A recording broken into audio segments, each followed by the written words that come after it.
ఈ programme Joyce Meyer ministries partners మరియు friends ద్వారా స్పాన్సర్ చేయబడింది.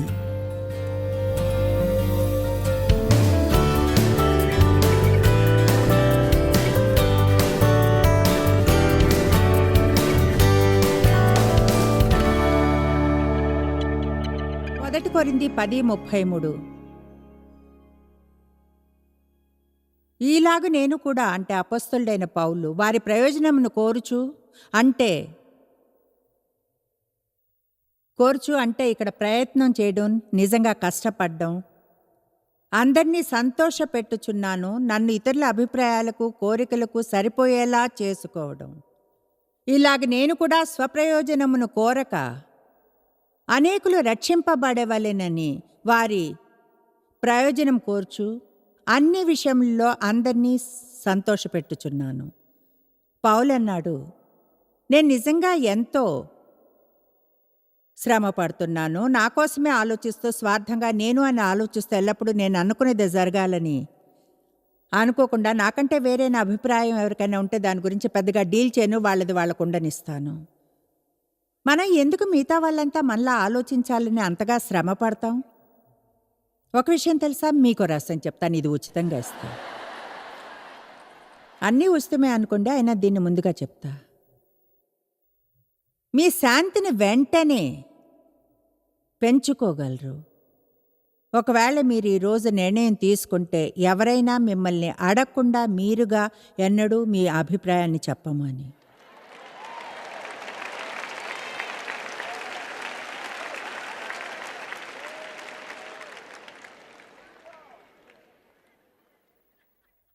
అంటే నేను అలానే ఉండేదాన్ని, నేను ఎవరిని సంభాషణలో ఊపిరి కూడా తీసుకొని ఇచ్చేదాన్ని కాదు. నేనే మాట్లాడడం మొదలుపెట్టి ఏమనుకుంటున్నానో చెప్పడం ఆరంభించడానికి, చూడండి నేను బహుశా అనుకుంటా. మనం ఎప్పుడు అర్థం చేసుకుంటాం మనం ఏమనుకుంటామో ఎవరికైనా చెప్పడానికి కావాల్సినంత మనకు తెలియదని? మీ పని మీరు చూసుకుంటే మీ శాంతి పెరుగుతుంది. ఇప్పుడు ప్రజలతో సమాధానంగా ఉండడానికి మరొక విధానం, ఇది కొంచెం పెద్దది.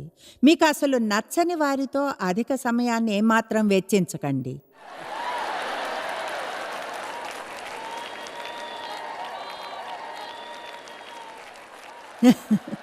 చూడండి, ఇప్పుడు బహుశా దేవుని ఆజ్ఞ చేత అందరినీ ప్రేమించాలి.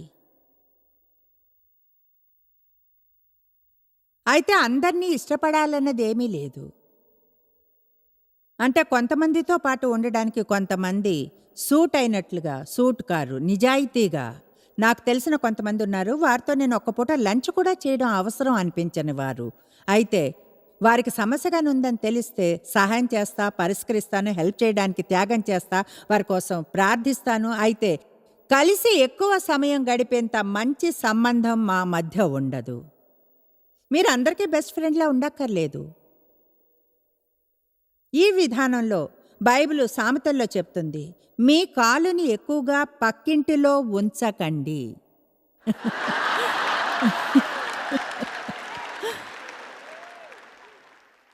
ఒక విషయం తెలుసా, ఎవరినైతే మీరు నిజంగా ప్రేమిస్తారో వారితో నిజంగా నిజాయితీగా మీరు ఎక్కువ సమయాన్ని గడుపుతూ, ఒకరి జీవితంతో మరొకరు ఎంతగానో ముడిపడి ఉండి చివరికి అందమైన స్నేహంగా ఉండవలసిన దాన్ని పాడు చేసుకుంటారు.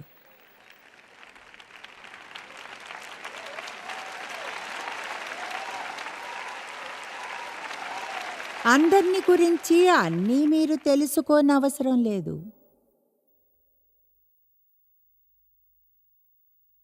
దేవునితో శాంతిని ఆనందించడం తెలుసుకోండి, మీతో శాంతంగా ఉండటం సహచరులతో. ఇప్పుడే గుర్తించాను 20 నిమిషాలే ఉన్నాయని. 3 పాయింట్స్ చెప్పాలి. ఇప్పుడు ఇది నాకు చాలా ముఖ్యమైంది. నేను కొంచెం గడపడానికి వెళ్ళాను 20 నిమిషాల్లో కొంచెం దానికోసం.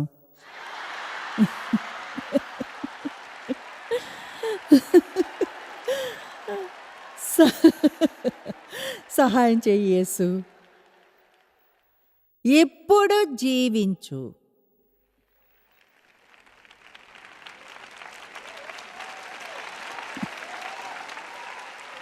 యేసు తనని ఇలా పిలుచుకోవడానికి ఒక కారణం ఉంది.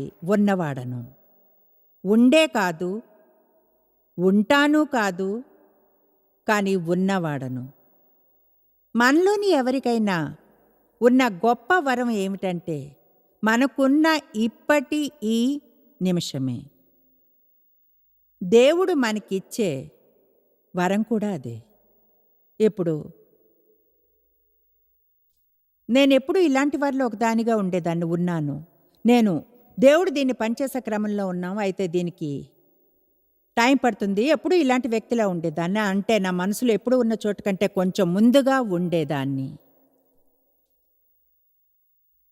ఏమో ఆ అలవాటు నా చిన్నతనంలో అబ్యూస్ చేయబడినందున వచ్చిందేమో, ఎన్నడూ సెటిల్ అవ్వలేనేమో అన్న భయం ఉన్నందున రిలాక్స్ అయ్యి ఆనందించలేనేమో. నేనెప్పుడు కొంచెం ముందుగానే ఉండేదాన్ని, సమస్య దూరంగా ఉండడానికి ఏం చేయాలో ఆలోచిస్తూ, లేదా ఇంట్లో విధ్వంసం చేయకుండా. బహుశా ఆ పరిస్థితి నుంచే కొంచెం వచ్చిందనుకుంటా. దానిలో భాగం బహుశా నా వ్యక్తిత్వం. అయితే ఒక ఉదాహరణగా మనం మన సబ్ డివిజన్లోనికి లాగబడినప్పుడు దాని గురించి ఆలోచించకుండానే మనకు అంతరంగంలో నా ఫ్రంట్ డోర్ని తెరిచే తాళాలు ముందే నా చేతిలో ఉంటాయి. ఎందుకంటే ఒక మైలు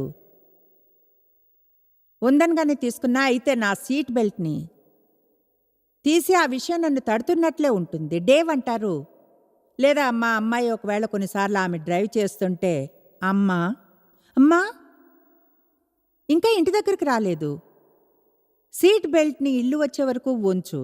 అయితే నా మనసులో నేను గుమ్మం దగ్గర తలుపు తాళాలు తీస్తుంటాను. ఎందుకంటే నేను చూడండి, కేవలం నేను కానీ బ్రష్ చేస్తుంటే నా జుట్టుని దువ్వుకోవడం గురించి ఆలోచిస్తా, జుట్టు దువ్వుకుంటుంటే తర్వాత చేసే పని గురించి ఆలోచిస్తా. విషయం ఏంటో చెప్పనా, ఉన్న చోటనే నేను తీర్మానించుకుంటాను. నన్ను, నా మైండ్ని పూర్తిగా చేసేదానికే నేను తీర్మానించుకోవాలి. బైబిల్ ప్రసంగిలో చెప్తుంది, చేసేదాని మీద మనసు పెట్టమని. మీ శరీరం ఎక్కడ ఉన్నా సరే మీ మనసు ఉన్న చోటే మీరుంటారు.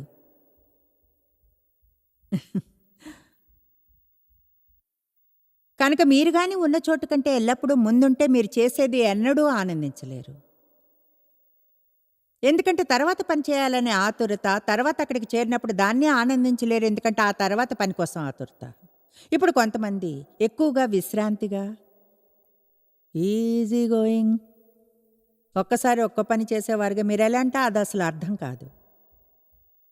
మీరు ఎలా ఉంటారు, దేని గురించి మాట్లాడుతున్నారు? ఉన్న చోటనే ఉండండి. అవును, ఉన్న చోటనే ఉన్నా. నేను ప్రామిస్ చేయగలను నా భర్తకి ఈ విషయంతో ఎలాంటి సమస్య లేదని. అవునా? నిజమా? కొన్నిసార్లు మంచిది, మాట్లాడుకుందాం.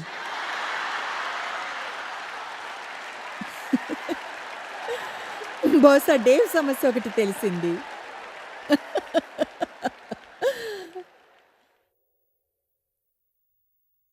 మీలో ఎంతమందికి దేని గురించి మాట్లాడుతున్నానో తెలుసా? అలా ఉండే అలవాటు మీకుందా? సరే, మనలో చాలామంది అంతే. చూడండి, అందులో ఎక్కువగా మనం జీవించే ప్రపంచమే అన్నిట్లోనూ ఉన్న పిచ్చి. అంటే ఈ గొప్ప టెక్నాలజీ అయితే కొన్నిసార్లు మీకు కోపం తెప్పించగలదు. ఇప్పుడు అనుకుంటాం, 3 ఇంచుల హైవేలో వెళ్ళగానే సెల్ టవర్ లేకపోతే మనకు కోపం రావాల్సిందే. మీరు నమ్మగలరా? ఈ హైవే అంతటా అసలు ఎక్కడైనా సెల్ టవర్ ఉంటుందంటారా? ఏమంటారు? నిజమేనా? కనుక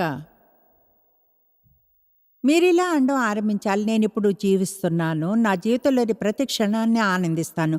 నేనిప్పుడు జీవిస్తున్నాను, నా జీవితంలోని ప్రతి క్షణాన్ని ఆనందిస్తాను. ఇప్పుడు జీవితాన్ని ఆనందించే విషయానికి వస్తే, మీ జీవితంలోని ప్రతి ఒక్క సాధారణమైన రోజుని ఎలా ఆనందించాలో తెలుసుకోవడమే మీ లక్ష్యం. ప్రతి సాధారణమైన ఓయిల్, పనికి వెళ్తాను, లేవడం, పనికి వెళ్ళడం, ట్రాఫిక్లో డ్రైవింగ్, తిరిగింటికి పిల్లలకు పెట్టడం, అంట్లు కడగడం, ఇస్త్రీ చేయడం, బిల్లులు కట్టడం, పడుకోవడం, లేవడం, సోమ మంగళ బుధ గురు శుక్ర శని ఆది, సోమ మంగళ బుధ గురు శుక్ర శని ఆది, సోమ మంగళ. మీరు కానీ దాన్ని ఎలా ఆనందించాలో నేర్చుకుంటే సాతాను శక్తిని చీల్చినట్లే మిమ్మల్ని దుఃఖంలో ముంచకుండా.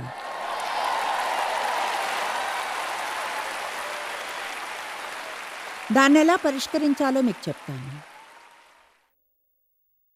మీరు చేస్తున్న ప్రతి ఒక్కటి దేవునికై అన్నట్లుగా చేయండి. అప్పుడు దాని ఆనందాన్ని పొందగలరు. ఎందుకంటే మీరు అది ఆయన కోసం చేస్తున్నారు, ఆయనకు, ఆయన ద్వారా. ప్రతి ఒక్కటి. ఆఫీస్కి జీతం పొందడానికి మాత్రమే వెళ్ళకండి. మీ ఉద్యోగంతో మీరు సంతోషించలేకపోతే వేరే దానికి వెళ్ళండి. మీరు ఆనందించగలిగేది ఏదైనా వెతుక్కోండి. ఎందుకంటే మీరు దాన్ని అసహించుకోవడానికి మీ జీవితంలో ఎక్కువ సమయం వెచ్చిస్తారు కనుక. నాకు ఈ ట్రాఫిక్ అంటే అసహ్యం, ఉద్యోగం అంటే అసహ్యం. దేన్ని అసహించుకోకండి. పాపం, కీడు, క్రూరత్వాన్ని తప్ప దేన్ని అసహించుకోకండి. విషయాలను కౌగిలించుకోండి. నా జీవితం అంటే ఇష్టం. మీ జీవితంలోని ప్రతిరోజు అలా చెప్పే ధైర్యం చేయండి. నాకు ఈ జీవితం ఇష్టం, దేవుడంటే ప్రేమ, నేనంటే నాకు ప్రేమ, ప్రజలంటే ప్రేమ, నా జీవితం నాకు ఇష్టం, ఉద్యోగం నాకు ఇష్టం, ఇస్త్రీ చేయడం ఇష్టం, అంట్లు తోమడం ఇష్టం. ఏదేమైనా అవన్నీ చేయాల్సిందే కనుక అసహించుకోవడంలో అర్థమే ఉంది. అంటే సీరియస్గా నేను విజేత కంటే ఎక్కువ అంట్లు నేను సంతోషంగా తోమగలను.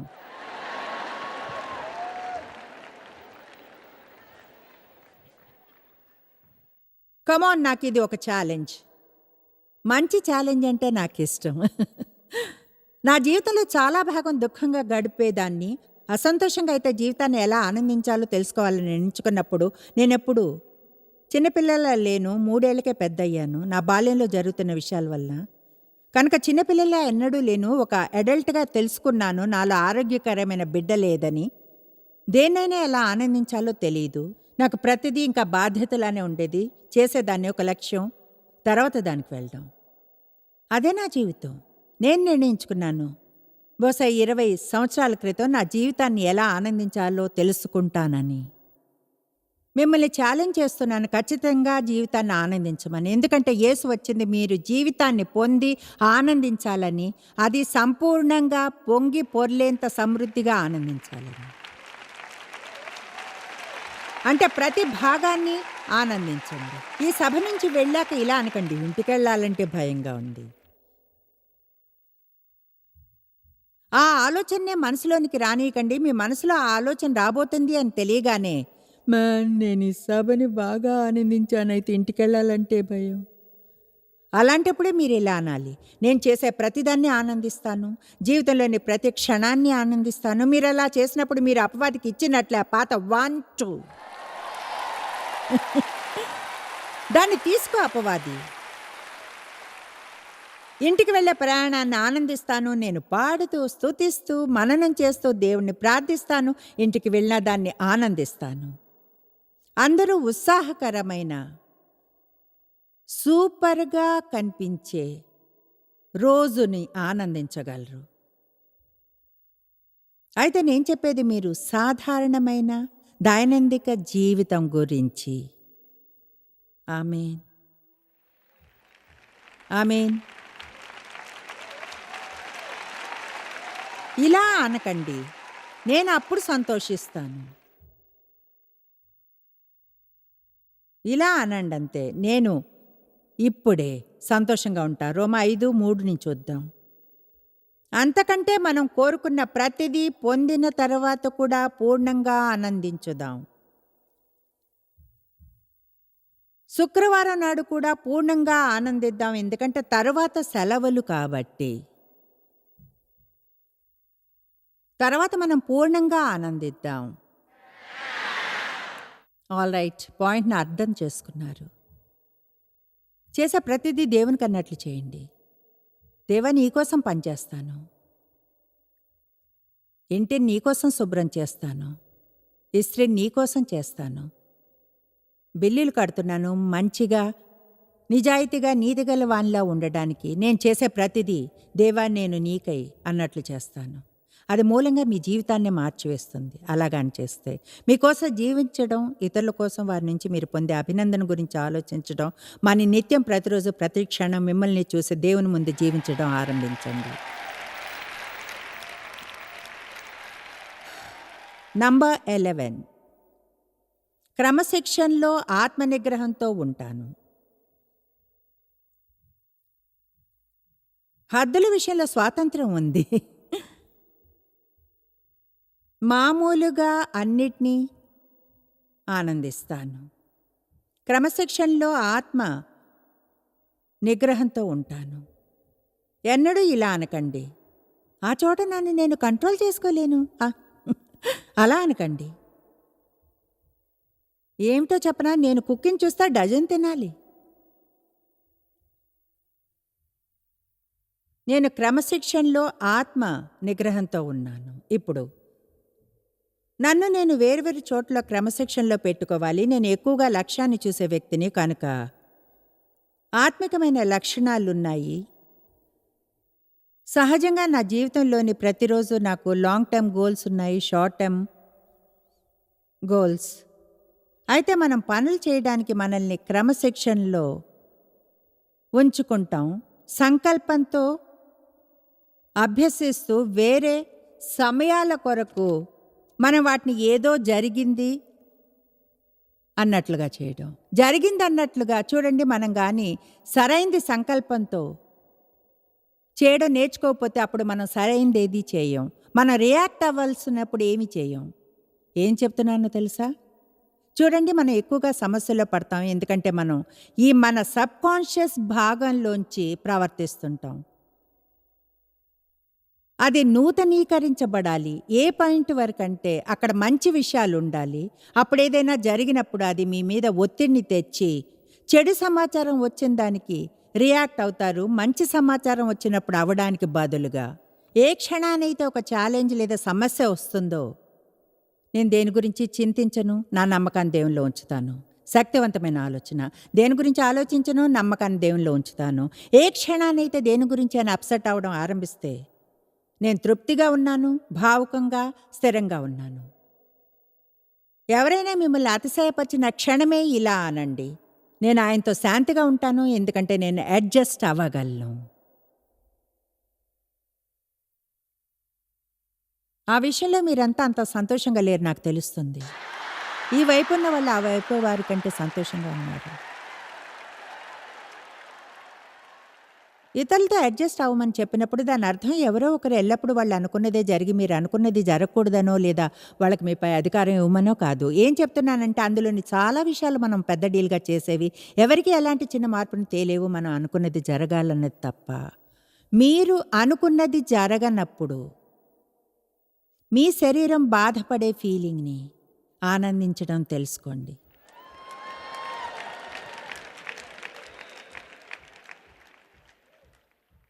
నేనది ఎందుకు ఆనందించగలనో తెలుసా? ఎందుకంటే నేను అలా ఫీల్ అయిన ప్రతిసారి ఇలా అనగలను, ఎదుగుతున్నాను, ఓహో దేవునికి స్తుతులు, ఎదుగుతున్నాను. అవును, నిజంగా పౌలు ఇలా అన్నప్పుడు తృప్తిగా ఉండడం ఎలానో నేర్చుకున్నాను.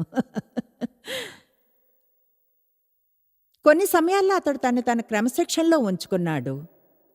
అలా అని మంచిగా అనిపించుకున్న మంచివి చేయడానికి. మీరింకా తప్పుగా ఫీల్ అవుతున్న మంచిని ఎలా చేయాలో ఎన్నడూ నేర్చుకోకుంటే జీవితంలో విజయాన్ని పొందలేరు.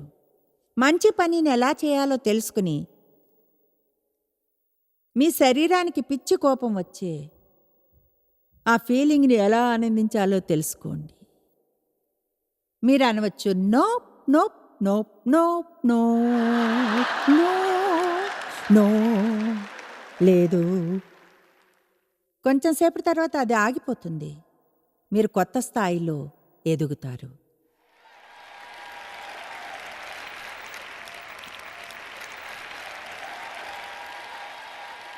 కనుక నా వ్యక్తిగత జీవితంలోకి మిమ్మల్ని కొంచెం రానిస్తా. అంటే నేను చేసేది మీరు చేయాలని అనుకోవడానికి కాదు, కానీ ఇది ఆసక్తికరంగా ఉంటే మీ జీవితంలో దీన్ని జమ చేసుకునే విషయం. రోజు నాకు లక్ష్యాలుంటాయి. ఒకరోజు నిర్ణయించుకోవచ్చును, సంకల్పంతో అలా చేస్తాను. ఇప్పుడు ఈరోజు నేను వీలైనంతగా ఆలోచించగలిగే ప్రతి చిన్నదానికి కృతజ్ఞతగా ఉండడం అభ్యసిస్తాను. ఇలా అనడంతో ఆరంభిస్తా. దేవా, ఈరోజు నిద్రలేచి ఉదయాన బాత్రూమ్ వరకు నడిచినందుకు థ్యాంక్స్, చూడగలుగుతున్నాను, వినగలిగినందుకు, మంచిగా ఫీల్ అయినందున థ్యాంక్ యూ దేవా, శుభ్రమైన నీటికి, వేడి నీళ్ళకు థ్యాంక్ యూ దేవా, నన్ను అందంగా కనిపించలే మేకప్కి.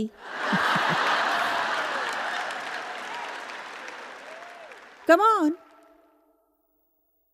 థ్యాంక్ యూ దేవా, నా బీరువాలో ఒకటి కంటే ఎక్కువ డ్రెస్సులు ఉన్నందుకు. ప్రపంచం అంతటా ప్రయాణిస్తాను, నిజంగా ప్రజల్ని చూస్తుంటాను, ఒకే ఒక డ్రెస్ ఉన్నవారిని, ఒకే షర్టు, ఒక జత ప్యాంట్లు, ఒకటే.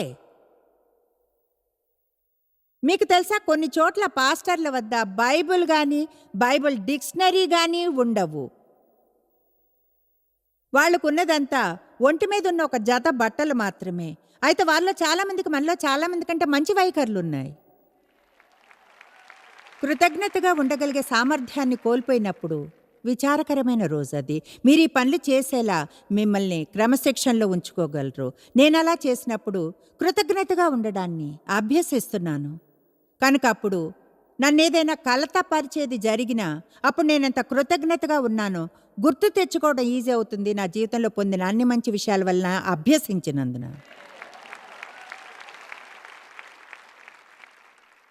కొన్ని రోజుల్లో నేను నిర్ణయించుకుంటాను, ఈ రోజు ఏ పరిస్థితుల్లో అయినా ఒకరిని కలిస్తే తెలిసినా తెలియకున్నా నేను వారికి ఒకలాంటి అభినందనని ఇస్తాను అని.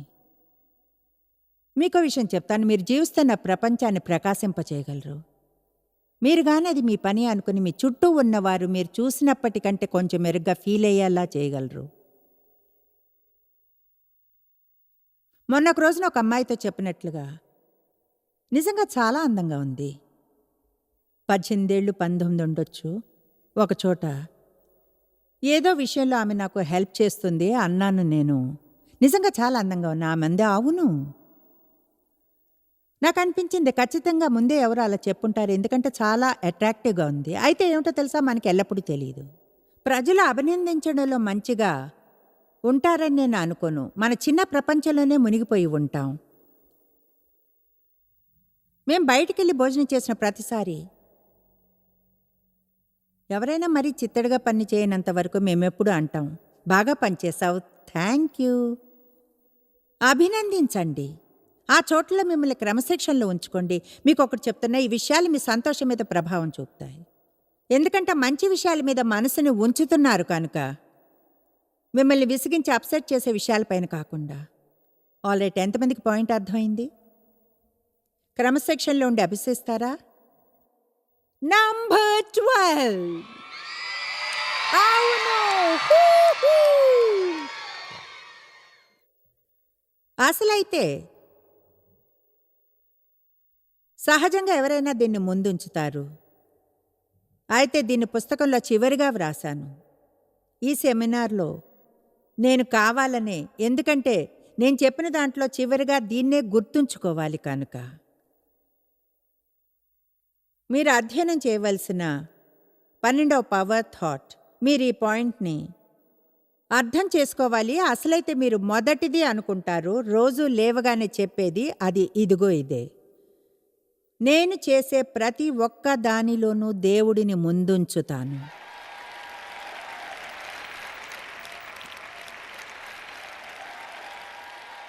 నా ఆలోచనలో దేవుడు ముందుంటాడు. నా సంభాషణల్లో, నా సమయంలో, నా డబ్బులో, చేసుకునే ప్రతి నిర్ణయంలోనూ. అన్నిటికంటే ముందు నేను దేవుడిని వెతుకుతాను. నేను పొందాలి అనుకునేవన్నీ ఆయనే సమకూరుస్తాడు. రోమా 11వ అధ్యాయం 36వ వచనం. ఈరోజు మన ముగింపు వాక్యం అవుతుంది. నాకు అక్షరాల ఇదంటే చాలా ఇష్టం. ఆయన మూలమునను, ఆయన ద్వారాను, ఆయన నిమిత్తమును సమస్తము కలిగియున్నవి. ఆయన మూలమునను, సమస్తము ఆయనలో కేంద్రీకరించి ఆయనలోనే అంతమవును. యుగముల వరకు ఆయనకు మహిమ కలుగునుగాక.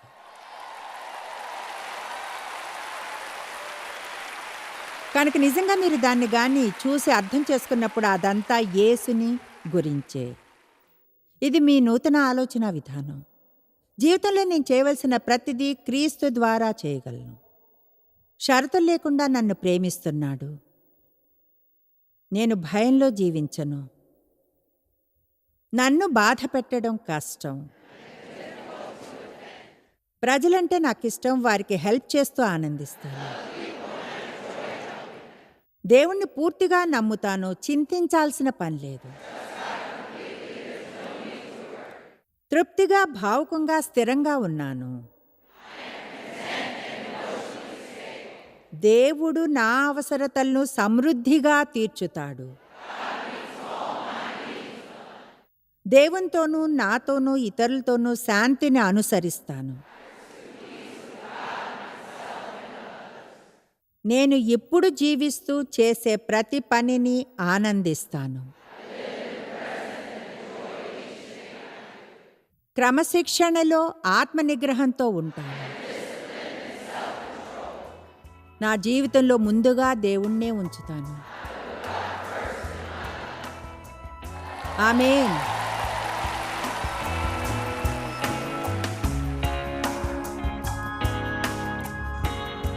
తెలుసా, మన ఆలోచన జీవితపు శక్తి నిజంగా అద్భుతమైనది. మనం గుర్తుంచుకోవాలి, మనం అనుకున్నదే మన నోటి నుంచి వస్తుందని. అది మన క్రియల ద్వారా తెలుస్తుంది. అది మన వైఖరిలో తెలుస్తుంది. కనుక మనం నిశ్చయించుకోవాలి, మనం ఆలోచించేవి మన జీవితాలకు జమ చేస్తాయని, అంతేకాని జీవితాలకు దూరం చేసేవి కాదు అని. మీరు ఎన్నడూ తెలుసుకోలేనంతగా జాయిస్ మేర్ మినిస్ట్రీస్లో మీరు మాకెంతో ముఖ్యం. మిమ్మల్ని అభినందిస్తున్నాం. మా ప్రపంచ వ్యాప్తపు మినిస్ట్రీ సాధ్యం అయ్యేలా చేసే మా ఫ్రెండ్స్ మరియు పార్ట్నర్స్ కి థ్యాంక్స్. అందరూ కలిసి ఆకలిగొన్న వారికి భోజనం పెడుతున్నాం, బీదలకు బట్టలు ఇస్తున్నాం, సువార్తను దేశాలకు చాటుతున్నాం. మమ్మల్ని కాంటాక్ట్ చేయండి లేదా joycemeer.org ని ఈ రోజే విజిట్ చేయండి. మీ ప్రార్థన విన్నపాలను కొరకు, అలాగే మరిన్ని సాధనాలను గురించి తెలుసుకోండి. జాయిస్ మేర్ షెడ్యూల్ ని చూసి భాగస్వామిలో భాగమవ్వండి, క్రీస్తు ప్రేమను ప్రపంచమంతటా పంచుకోవడానికి.